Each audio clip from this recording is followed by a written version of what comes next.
எதிர்க்கட்சி தலைவரா தேமுதிக இருந்தபோது இருந்த எம்எல்ஏக்களோட எண்ணிக்கை அவங்க அப்படியே கிட்டத்தட்ட ஒரு 1/3 வந்து திமுகவுக்கு போறாங்க. அப்படியே எம்எல்ஏவா இருக்கும் போதே தேமுதிக போறாங்க. இதை செஞ்சது யாரு? திமுக தானே. அப்ப உன்னை உடைக்கிறதுக்காக உன் கட்சியில இருந்த எம்எல்ஏக்களே வாங்கக்கூடிய நிலைய திமுக எத்தனை தடவை செஞ்சிருக்குது.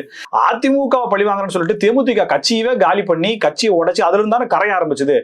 இதுக்கெல்லாம் பிராய்ச்சித்தம் தேடியாச்சா? இந்த பாயிண்ட் மட்டும் நீங்க உங்க ஸ்டைல நீங்க எடுத்துக்கலாம் சார். இன்னொன்னு ரொம்ப முக்கியமான பார்க்கும் பொழுது இப்ப அதிமுக எதுக்கு ஓபிஎஸ் சேர்க்க மாட்டாங்க? எதுக்கு ஓபிஎஸ் சேர்க்க மாட்டாங்க சார்? ஓபிஎஸ் சேர்க்கவே மாட்டோம். ஏன் மாட்டோம்? கட்சியை உடைக்கணும்னு நினைச்சவர், கட்சியினுடைய சின்னத்தை முடக்கணும்னு நினைச்சவர், கட்சியினுடைய கோயிலான கிட்டத்தட்ட அதாவது அதிமுகவினுடைய கோயிலான அதிமுக ஆபீஸ்ல போயிட்டு அதிமுக அம்மா அவர்களை உட்கார்ந்த சேரையை உடைச்சு போட்டு அவங்க டெஸ்கை உடைச்சு நாசம் பண்ணாங்க. அதனால அவங்களை சேர்க்க மாட்டேன்னு எடப்பாடி எப்படி நெஞ்சுறுத்தியோட இருக்காரு.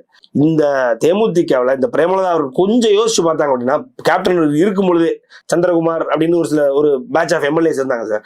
அவங்க எல்லாரும் எதிர்கட்சியா இருக்கும் பொழுதே அதை உடைச்சு திமுக போய் சேர்ந்தாங்க. தனி கட்சி ஆரம்பிச்சு அதுக்கப்புறம் திமுக எல்லாரும் ஐக்கியமானாங்க. இது இன்னைக்கு இருக்காரு அவர் திமுக. இதெல்லாம் அந்த கட்சியை திமுக உடைத்ததா இல்லையா? அப்போ கட்சியை ஒண்ணுமில்லாம ஆக்கணும்னு நினைச்ச ஒருத்தவங்க கூட நீ கூட்டணி வைக்கிற அப்படின்னா என்ன கிரவுண்ட் சார்? என்ன கிரவுண்ட்ஸ் இருந்துற போகுது?